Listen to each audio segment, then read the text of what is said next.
Hola, ¿qué tal? Muy buenas, bienvenidos a una nueva vídeo comparativa aquí en el canal de Autocasión. Lo que tradicionalmente era una categoría diésel pura y dura, los SUV de tamaño medio de SUV, con la demonización al gasóleo y la electrificación del sector ha virado totalmente hacia la gasolina. Lo que pasa, Karam, que aquí tenemos un ejemplar de cada tecnología, todo también es electrificable y todo gana su etiqueta eco, ¿no? Efectivamente, como bien dice Cristian, antes este tipo de coches estaban más enfocados al diésel, bueno, este y cualquier tipo de coche. Lo que tenías que hacerte era comprarte un diésel. Ahora lo que tienes que hacer es comprarte un gasolina, y en 2035 veremos lo que tienes que comprarte. Pero de momento hay fabricantes, y justo son estos dos, los que todavía apuestan por el diésel. Y esto es una muestra, esta videocomparativa es una muestra de ello. Lo que vamos a hacer en esta videocomparativa no es analizar cuál es mejor o cuál es peor, sino que lo que vamos a hacer es comparar ese Q5 que tiene Cristian ahí con un motor de gasolina con este nuevo GLC que tiene un motor diésel. Pero seguramente se hayan dado cuenta, ¿verdad?, que en los parabrisas tenemos las etiquetas eco, porque como bien decía Cristian, el sector también se ha electrificado y los gasolina ya están prácticamente todos electrificados. Lo que no es tan normal es ver coches diésel. Pues eso es lo que os vamos a demostrar en esta comparativa, como dice Cristian, de Autocasión, que comenzamos ya mismo. Vamos allá.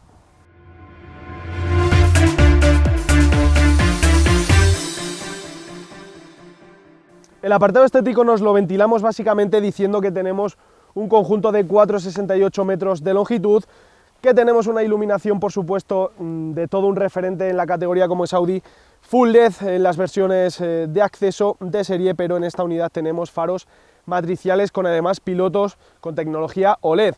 Tenemos, por supuesto, también un paquete deportivo S-Line en el que podemos añadir detalles específicos en negro oscuro asociados a ese paquete también adicional Blackline, y unas llantas de hasta 21 pulgadas, pues una auténtica salvajada en un SUV de este tamaño, pero lo que ya cada vez es más habitual. Karam, ¿cómo es ese GLC? Pues el GLC en este caso es ahora mismo ligeramente más grande que el Q5. La primera generación era igual que el coche de Cristian, pero esta segunda entrega crece a lo largo 6 centímetros. Ahora tenemos 4,74 metros de longitud, lo que le da una silueta un poquito más de corte familiar, dentro de que los dos modelos tienen, pues eso, un diseño un poquito más familiar. Lo completo con una anchura de 1,89 y una altura ligeramente más baja que la del Q5. Pero vamos, los dos andan en la media, más allá de esa longitud. Entrando en detalles, como decía Cristian, pues bueno, no vamos a hacer tampoco un alarde de los mismos porque nuestro compañero Rubén ya hizo una prueba extensísima en Autocasión, pero sí os voy a decir que se centran principalmente en el frontal. Los faros, decía Matrix LED en el Q5, yo también tengo LED, pero en este GLC añadimos también la posibilidad de montar Digital Light, que tenemos, para mí, un mejor haz de luz, dentro de que los del Q5 son muy buenos, pero nos permiten proyectar imágenes en la carretera. Luego tengo llantas, en este caso, un poquito más pequeñas, pero como ha dicho Cristian, tampoco desmerece para nada. 20 pulgadas es lo máximo que puedo montar. Y yo en esta unidad también monto el paquete AMG, el deportivo, AMG Line exterior e interior, con detalles específicos como puedan ser los paragolpes más deportivos, esas llantas y, como le pasa a él, molduras en negro. Por cierto, mi parrilla es activa, tiene unas lamas que se abren y cierran en función de la demanda aerodinámica. Y vamos a ver el interior. Karam, y algo de lo que nos llevamos quejando bastante tiempo los dos, con acabados deportivos, pero con unos escapes más falsos que Judas.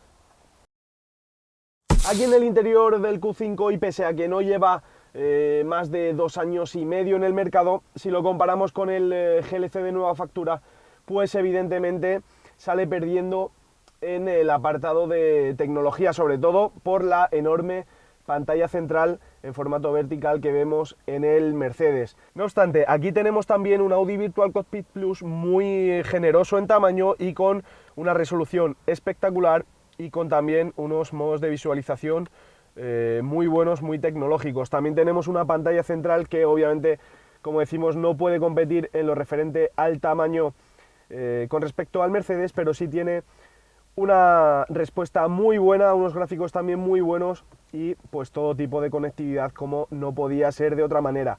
En lo que sale ganando a mi juicio el Audi Q5 con respecto al Mercedes es en sensación de calidad, aunque el GLC nuevo ha mejorado mucho con respecto al anterior en ajustes, en materiales, etcétera. Aquí tenemos un abuso bastante menor de plástico duro y no obstante con materiales que a la vista y al tacto, ya digo, a mi juicio, me parecen mejores que en el Mercedes. También tenemos unos mandos de climatización totalmente físicos, además con un tacto espectacular que obviamente me gustan bastante más que manejar todo el tema de la climatización desde la pantalla como hay que hacer en el Mercedes.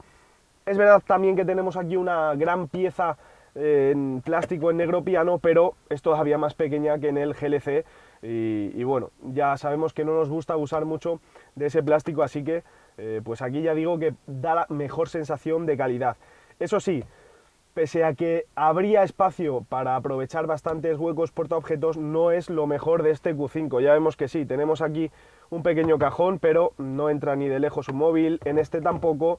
Ya vemos que sobresale más de medio teléfono, aquí pues básicamente para dejar la llave y poco más. Y donde sí que aprovecha eso es aquí en el gran cofre central, que girando el cargador por inducción tenemos también dos portalatas. En lo referente a espacio y a confort, obviamente tenemos elementos opcionales que nos ayudan mucho, como estos asientos de cuero, además un cuero gris que salta mucho a la vista, que es bastante atractivo y ya digo que es realmente confortable. También tenemos otros elementos opcionales como el techo panorámico, que bueno, pues son, ya digo, elementos bastante comunes en una marca premium por la que, por cierto, nos van a pedir bastante dinero. Llegando a la segunda fila, ya veis cómo requiere todo sube, el acceso es bastante confortable y fácil. Y aquí el espacio es bueno, incluso pese a que tenemos techo panorámico que siempre nos quita unos milímetros de espacio para la cabeza. Ya veis que las rodillas, este asiento está colocado para mi estatura, unos 175 centímetros, y me caben más de 3 dedos. También el espacio en cuanto a anchura es bueno, pueden entrar aquí y viajar con bastante confort, incluso 3 adultos de talla media. Elementos distintivos que lo diferencian con respecto a alguno de sus rivales, como por ejemplo el nuevo GLC, pues que la fila de asientos es corrediza, es algo que el alemán, por ejemplo, no tiene. También es verdad que el alemán nos gana en torno a 6-7 centímetros de batalla y nos da todavía más espacio aquí detrás. Tenemos también, por supuesto, el elemento de la climatización trizona con 2 salidas de aireación, una toma de 12 voltios y estas cortinillas de cortesía para los ocupantes traseros, que eso sí, Audi las ofrece en opción, telita. Esto podría ser un elemento que bien en un coche de este precio podría venir de serie. Pero bueno, en términos generales ya veis que muy buen espacio aquí para tratarse de un SUV de tamaño medio. De puertas para adentro, lógicamente, el hecho de ser un coche mucho más actual, esta nueva generación del GLC, nos ofrece o nos propone un puesto de conducción más moderno. Vamos a empezar por diferentes partes. La primera, la calidad percibida. Es un coche premium. ¿Y cómo es de calidad? Bueno, pues buena, con materiales blandos, con buenos pespuntes, molduras decorativas en opción. La verdad es que es un coche que está bien rematado, pero hay algunos elementos, como puedan ser estos paneles de las puertas, enfocados a el mando de la climatización del asiento o de la regulación eléctrica del propio asiento, incluso los tiradores, que dan un poquito sensación más pobretona. Y luego hay un elemento que seguramente os haya saltado a la vista, porque es el negro piano. Abusa demasiado de este negro piano y eso para nosotros sigue siendo algo que desmerece la calidad general, porque, bueno, pues ya veis, incluso lo acabo de limpiar y a poco que te muevas vas a ver las motitas de polvo, se va a rayar de manera mucho más fácil y bueno, pues no es un elemento que nos acabe de gustar. Todo lo contrario ocurre con la digitalización del puesto de conducción, que es muchísimo más moderna en este caso que el Q5, y eso que el Q5 está muy bien realizado. Tenemos 2 pantallas, la primera un cuadro de instrumentos digital de 12,3 pulgadas con, como veis, multitud de funciones, multitud de menús. Por ejemplo, puedo poner esta del navegador o puedo elegir otro diseño más deportivo para los diales. E incluso si añadimos el paquete off-road, que ahora os enseñaré en la pantalla central, tenemos esta tan chula. De hecho, también luego podemos actualizar o mejorar o personalizar el head-up display, pero eso lo vais a ver en un recursito seguramente. De ahí nos vamos al monitor central, que tiene 11,9 pulgadas y está dispuesto, como veis, verticalmente. ¿Por qué? Pues porque este es el nuevo diseño de los Mercedes de ahora. Me habéis visto con el cuadro de instrumentos manejarlo por el volante. Con la pantalla central tenemos dos opciones, o por el volante o igual, mediante táctil. Ya veis que el funcionamiento del mismo es súper rápido, muy intuitivo. Me voy a meter en un menú y veis que, por ejemplo, tenemos pues la facilidad como si fuese un smartphone de manejo. Lo que veis, tenemos menús, que es cierto que va a ser necesario un periodo de adaptación para ir manejándolos en marcha, pero la verdad es que está bastante bien. Por ejemplo, tenemos estos menús con el consumo relativo al vehículo, al acelerador, el motor. Si volvemos para atrás, le volvemos a dar al menú. Tenemos un montón de funciones para el propio confort del conductor y la pantallita que os decía del off-road, que está dentro del paquete técnico off-road y con el que tenemos, bueno, pues la temperatura de los neumáticos, los datos del motor, la inclinación, la posición con la navegación, bueno, un montón de gadgets que la verdad es que están bastante bien. Lógicamente tenemos sincronización móvil con Apple CarPlay y Android Auto de manera inalámbrica, tenemos actualizaciones over the air y sobre todo ya el asistente vocal M-Books, que está mucho más avanzado y que responde a un lenguaje mucho más natural. De manera opcional también podemos incluir el caso de visualización en realidad aumentada para el sistema de navegación. Para finalizar, el head-up display tiene una pantalla, ya estáis viendo lo grande que está aquí el agujero, que este es el del head-up display, fijaos la anchura que tiene. Nos proyectaría una pantalla sería lo similar a 25 pulgadas, que es muchísimo, pero es que nos permite ver toda la información disponible. Y bueno, quiero finalizar con los asientos.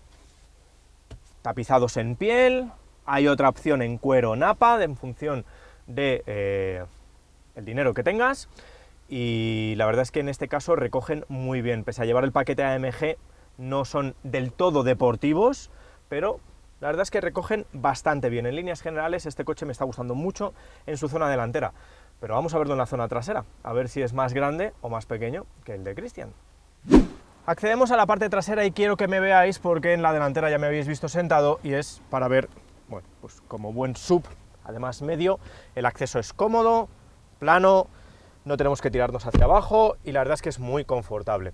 En este caso, la nueva generación del GLC también mejora en este aspecto, como lo ha hecho en el exterior a nivel de dimensiones. ¿Por qué? Pues porque agarramos 1,5 centímetros a su batalla y prácticamente rozamos los 2,90 metros de distancia entre ejes, que es muchísimo para un coche de este tamaño. ¿Cuál es la repercusión? Pues la que estáis viendo. Un hueco para las rodillas elevadísimo, superior a muchos rivales de su competencia, algunos directos, como es el Q5, lógicamente, pero voy mucho más cómodo. Para el hueco para la cabeza, bueno, pues tenemos un puño, es decir, personas de 1,85 ya empezarán a tocar, siempre y cuando equipen el techo solar, como viene en esta unidad, que es opcional. El confort de a bordo es muy bueno, la visibilidad es muy buena, pero como suele ocurrir en este segmento, la anchura será mejor para 2 que para 3, porque además el que ocupe la plaza central va a tener un túnel muy voluminoso y un respaldo muy incómodo. Y ya que estáis viendo el túnel central, veis que también de manera opcional se puede equipar con un climatizador de 3 zonas, que la verdad es que está bastante bien. Es cierto que quizá estas molduras, la propia pulsación de la moldura no es la mejor, pero bueno. Para finalizar, quería deciros un tema de la reclinación de los respaldos, que se pueden reclinar en diferentes posiciones. Pero, a diferencia de otros rivales, como es este caso el Q5, que es el más directo, que se me viene a la cabeza, no tenemos desplazamiento longitudinal de la banqueta. Y eso, bueno, pues puede ser una merma a la hora de tener mayor o menor volumen en el maletero. Pero ya os digo que no lo va a ser. ¿Por qué? Pues porque vamos a ver la capacidad del maletero, que os va a sorprender. Llega el turno, Karam, de ver los maleteros. En mi caso, este Q5 cubica un volumen de 550 litros, ya veis, con unas formas bastante regulares y aprovechables, y además una sorpresita que personalmente me agrada bastante, que es que bajo el suelo tenemos esta rueda de repuesto que, oye, en una emergencia siempre nos va a venir mejor que un kit antipinchazos.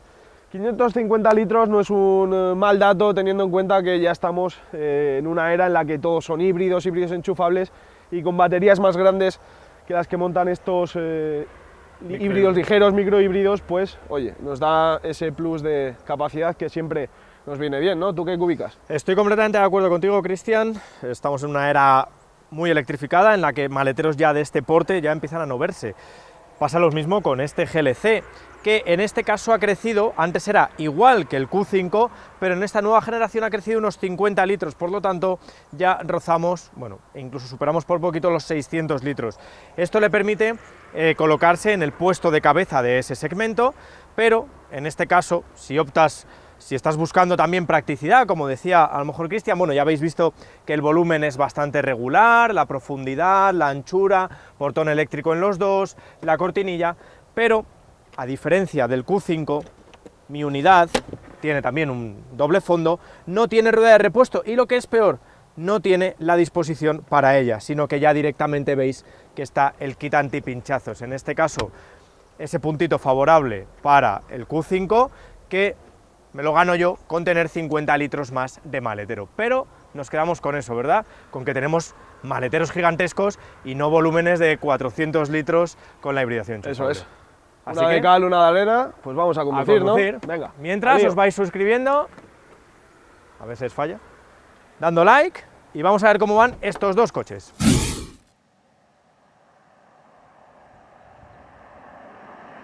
Muy bien, pues en marcha es donde mejor se resuelve esa duda de diésel o gasolina. Ya os hemos dicho que esto no es una comparativa para ver qué combustible es mejor, porque ahí la decisión, como siempre, es vuestra y os la queremos leer aquí abajo. Pero, lógicamente, el punto determinante que tiene este GLC, como cualquier otro diésel, es el gasto por kilómetro. Sobre todo en el momento actual, en el que el litro de diésel vuelve a estar más barato que el de gasolina. Y es que fijaos, con el consumo medio que le he conseguido sacar a este coche, que son 6 litros y medio, vas a poder recorrer sin parar 1000 kilómetros, lo cual es una autonomía para estar completamente despreocupado, sin duda. Y eso que tenemos un motor muy potente. Bueno, tenemos un depósito de combustible de 62 litros, un depósito de gasóleo, solo tenéis que hacer la cuenta. 1000 kilómetros fácil los podéis cubrir. A ver, los 6,5 litros, 6,6 que le puedes sacar, siempre se pueden reducir un poquito más cuanto más carretera hagas, lógicamente. Y sobre todo, cuanto más uso hagas del programa Eco, que, bueno, pues como veíais, estaba se puede seleccionar con la tira de abajo, y con el programa Eco se reduce ligeramente la potencia, todo está enfocado a una mayor eficiencia. El más equilibrado es el programa Confort, sin duda, y luego ya de ahí damos el paso al Sport, con el que incluso te recomiendan no poner carga sobre el techo, para que os fijéis. Lo que os decía, el consumo de este coche además se consigue con un motor de 2 litros, 4 cilindros, que declara 197 caballos y 450 Nm de par para tener una velocidad máxima de unos 220 km por hora y un 0 a 100 de 8 segundos. Pero con lo que te tienes que quedar es que la posibilidad de realizar largos trayectos es altísima gracias a ese consumo tan exiguo, y que consigue en parte gracias a ese sistema microhíbrido con tecnología de 48 voltios y un pequeño motor eléctrico de 23 caballos que asiste al motor de combustión en determinadas fases para reducir bueno, pues esa intensidad, ese uso, y así conseguir unos valores más bajos. Un sistema microhíbrido que no puede mover de manera independiente al coche, pero que sí nos permite, como os digo, rebajar el consumo, y lo consigue sobre todo en el modo Eco, desactivando el motor por completo a velocidades de crucero y bueno, pues sobre todo asiste en las arrancadas y determinadas funciones eléctricas o electrónicas van a parar a la batería de 48 voltios. Además tenemos un sistema de regeneración de la energía a la frenada que no incide negativamente en el tacto del freno, absolutamente para nada, pero que nos permite recuperar esa energía para luego administrársela a ese pequeño motor eléctrico. Todo se gestiona mediante una caja de cambios de 9 velocidades automática con convertidor de par, que la verdad es que es bastante suave, tiene unos tránsitos muy buenos, pero que no tiene un tacto muy deportivo. Tenemos unas levas situadas tras el volante, pero prácticamente no vas a hacer uso de ellas porque el enfoque de este coche es equilibrado, confortable, nada de dinamismos. Aunque también os tengo que decir que a nivel de puesta a punto de este coche, el GLC permite tener una suspensión neumática, que eso sí viene en conjunción con el eje trasero direccional. Y eso es un punto muy a destacar y que sí quiero poner por encima de la dinámica del Q5. Porque ese eje trasero direccional nos va a permitir tener un coche bastante más ágil. Tenemos una dirección además bastante precisa, pero el eje trasero direccional nos va a permitir circular de una manera bastante más dinámica. Y aquí otra cosa que quiero poner en valor por encima, por ejemplo, del Q5 y quizá de algunos otros rivales que no sean ingleses, ya sabéis por dónde voy, y es que tenemos un programa off-road, que es un paquete técnico off-road, que, bueno, pues nos permite realizar una conducción un poquito más efectiva fuera de la pista, o fuera del asfalto, mejor dicho, en pista.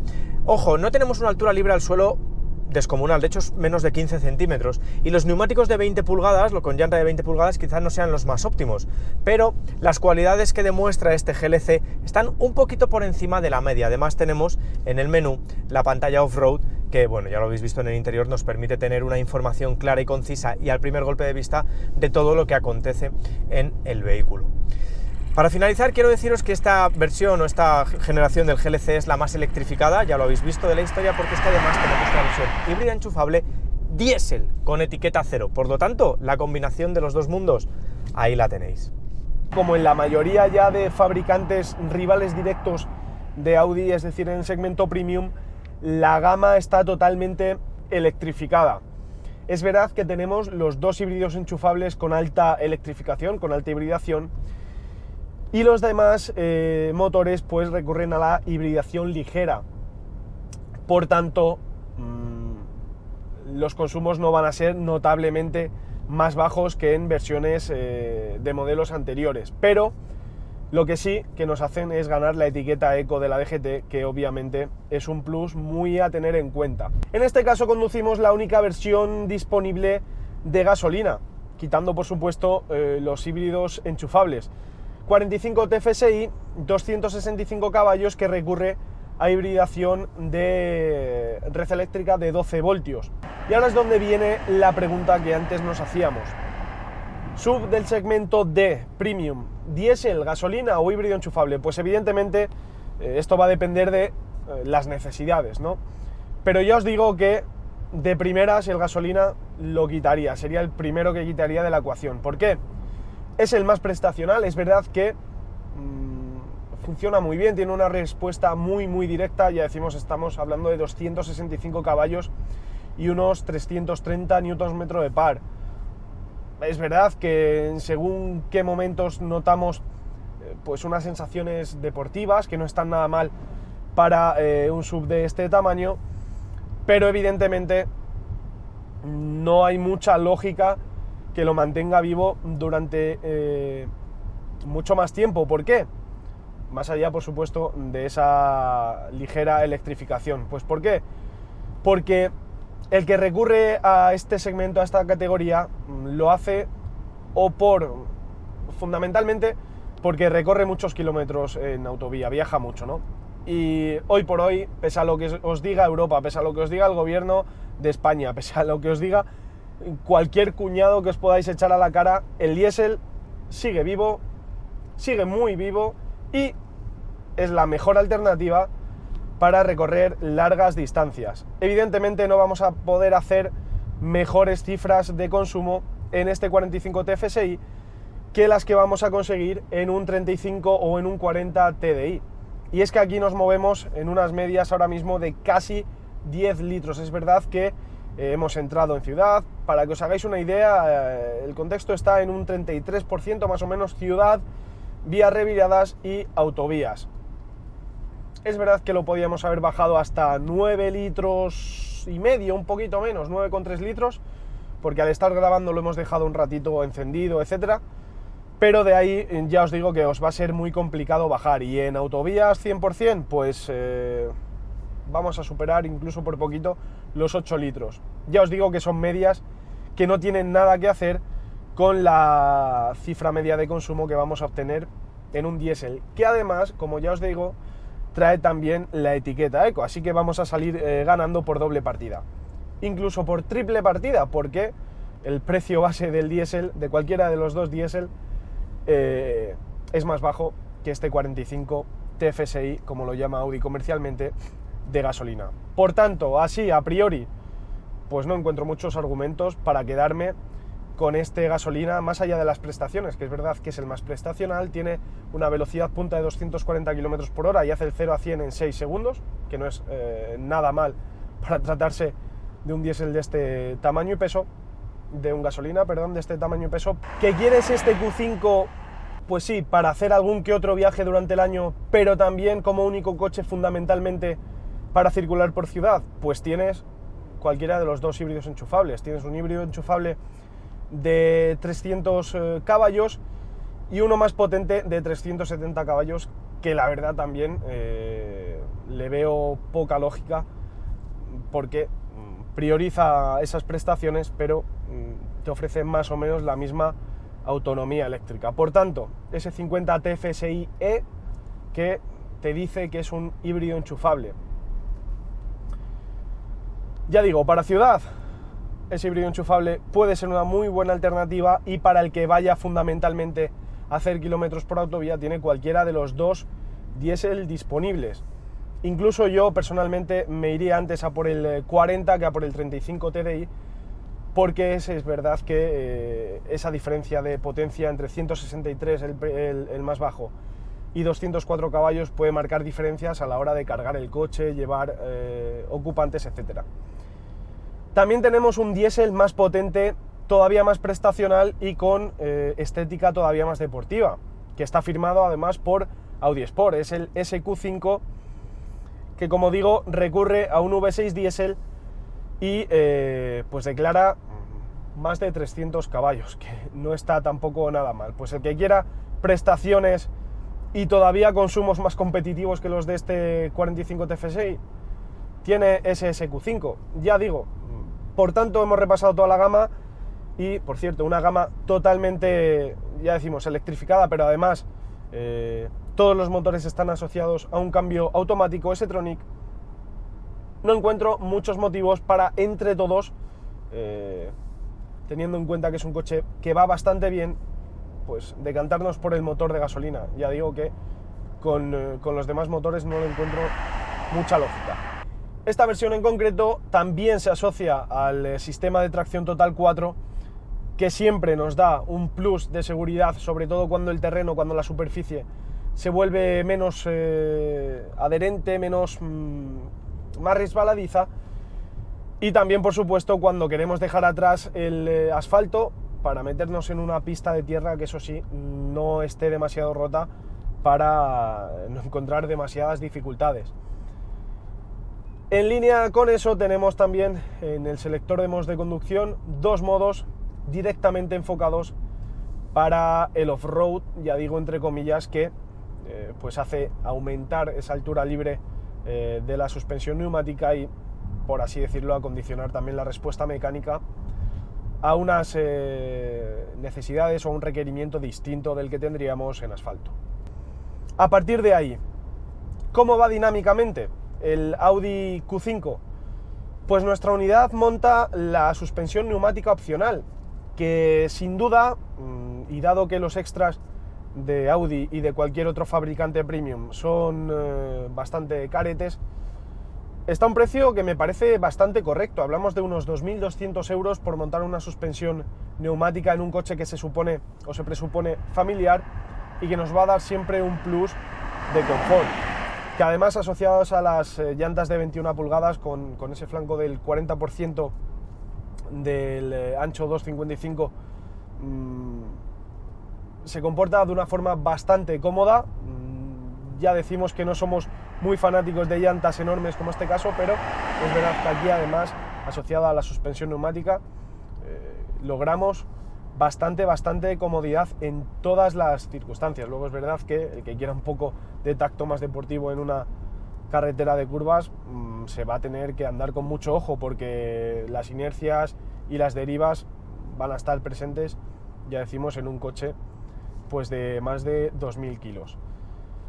Tenemos una dirección un tanto desmultiplicada, pero no deja de ser precisa en todas sus vertientes, por tanto no hay ninguna queja posible. Y tenemos unos frenos que trabajan muy bien, bastante eficaces, con un buen tacto del pedal, de los que tampoco puedo reseñar algo negativo, porque me han gustado mucho. Tenemos hasta 4 pistones en las pinzas delanteras y ya digo que tanto el tacto, nada esponjoso, algo que a veces cuesta ver en un sub familiar, pues me parece bastante correcto, me han gustado bastante.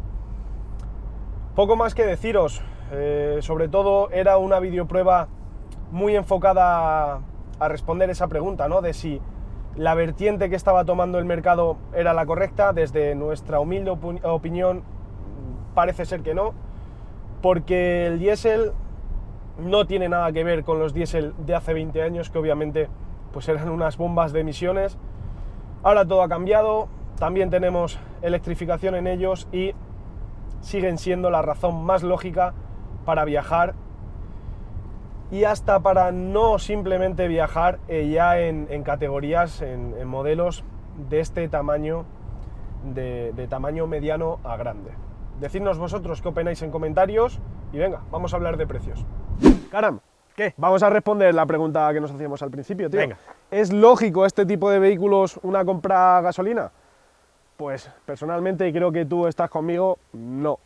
Por consumo, por precio incluso, y ahora también por etiqueta eco, es mucho más lógico, sigue siendo mucho más lógico este tipo de vehículos, un diésel, que no un gasolina, y menos un gasolina de 265 caballos, pues eso, que nos van a hacer unas medias de más de 8 litros. Efectivamente, lo que has ido diciendo mientras conducíamos. Lógicamente, hemos estado hablando y sabemos que el sector ha cambiado, que la gasolina es prioritaria ahora mismo y que es la que domina a nivel comercial. La comparativa con lo que dice Cristian se hubiera descompensado si este diésel fuese etiqueta C, como os hemos traído en otras comparativas anteriormente. Pero es que ahora mismo los diésel también pueden ser microhíbridos y pueden lucir esa etiqueta eco, y como dice mi compi, pues ahora mismo tener la etiqueta eco en un diésel parece incluso más rentable, porque sobre todo tenemos un precio del litro a día de grabación. Es cierto que en otras comparativas el diésel estaba más caro, pero es que a día de hoy el diésel vuelve a estar más barato de media en España, unos 10 céntimos. Sigue estando alto, los precios que estamos pagando por los combustibles parece que ya se han estipulado, pero son altísimos. Pero llegando a la respuesta que decía Cristian, yo y él, el burro delante, no optaríamos por este 220D. Ojo, el Q5 va muy bien, nos gusta a los dos, pero creo que la pela es la pela. Totalmente. Y si, por supuesto, si vas a hacer largos viajes, haces muchos kilómetros, el diésel te sigue rentando, porque además con esa etiqueta eco vas a poder entrar en las ciudades. Ojo, que también entra en la ecuación que si alguien, un usuario que pretende circular bastante por ciudad, tiene también la opción de un híbrido enchufable, y ojo, en el caso de la gama del Q5, todavía más barato que este 45 TFSI. Y en el caso del GLC, con hasta 120 kilómetros de autonomía eléctrica, que es muchísimo. Por lo tanto, teniendo en cuenta las medias diarias de uso, vas a poder estar utilizándolo 2 días sin cargarlo. Pero eso será otra historia que intentaremos también comparar cuando tengamos a nuestra disposición el híbrido enchufable, porque el DS ya está más rodado. Nada más, nos despedimos. Hay que ver lo que nos enrollamos para decir que a rasgos generales, que te quedes con la D. El diésel supera por muy mucho al gasolina, nada más. Y no se van a enterar, hasta Dile 2035. Eso, que se suscriban. Y ¿Se suscriben? ¿Cómo ¿Sí? es? Y like, ¿no? ¿Os ha gustado? Poquito. Pues like. Suscribirse, campanita, y bueno, si queréis buen precio de las generaciones precedentes, os metéis en Autocasión, que vais a tener la mejor tarifa. Hasta la próxima. Adiós. Chao.